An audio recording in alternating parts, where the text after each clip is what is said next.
we still have a huge challenge there.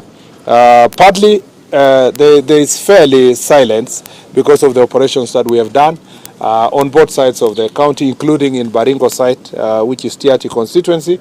There is a lot of progress that we have made. But one of the challenges we still have is that the community that lives in Cheptulel area, Chesegon area, have not gone back to their homes. And this is known, many Kenyans know this area. We are working out a program to see how to return people back home. One of the challenges also is for them to rebuild their houses. And the government has been putting together some budgetary allocation. We hope that in this first quarter of this financial year, a number of the families will be given some building materials so that they can go build their homes. We want to reassess the presence of security personnel in that area and see whether we need to increase the formed up units around in the border between Elgeyo Marakwet and West Pokot, particularly that Cheptulel, that Chesegon area, so that then people can happily go back. Luckily, a positive thing to report is that the schools, like the high school in Cheptulel there, the children have gone back to school and security has been provided, even though the families have not moved properly to the area. Security operations are still ongoing, flashing out criminals, arresting them, and dealing with them accordingly.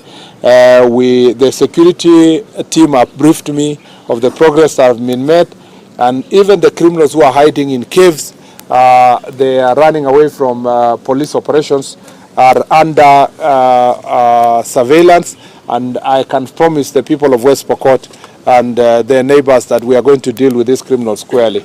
We know that we have a camp here in Kamele and Kabushen area generally to cover the part of Pokot South and Elgeyo Marakwet, particularly Kabiego and Embobut Ward, the place of Kamalogon Forest, where also a few of these criminals are hiding. And we have also agreed that we need to intensify operations to arrest these criminals or deal with them according to the law and according to the procedures of police operations.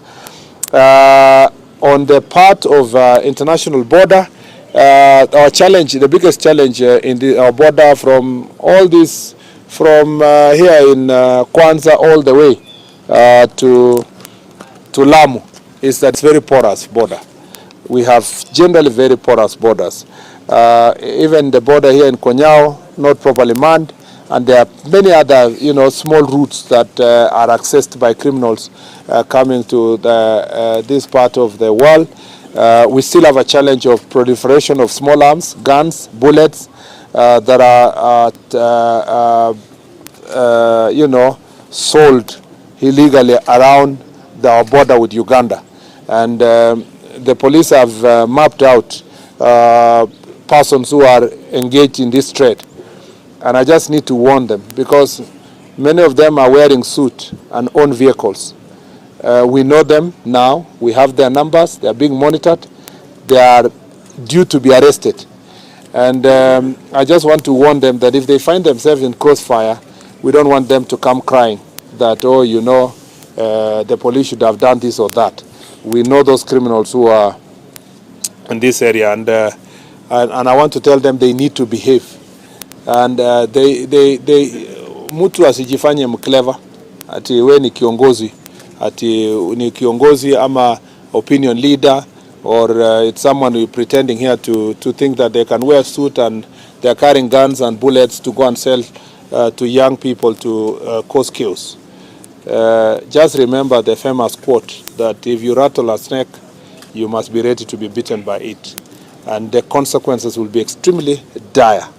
Extremely dire. And we are not laughing about this. I want to tell the people of North Rift, we are having targeted, the National Police Service and all our security agencies are going to have targeted, well-surveilled, intelligence-covered operations. And we will pick people from their villages and their comfort, of their shops, of their homes, and we'll take them through a justice process. So be very careful. And I'm not talking to Pokots only. This message goes to Marakwet here, because we know it's a collusion across these two counties, and there is very good leads. I've been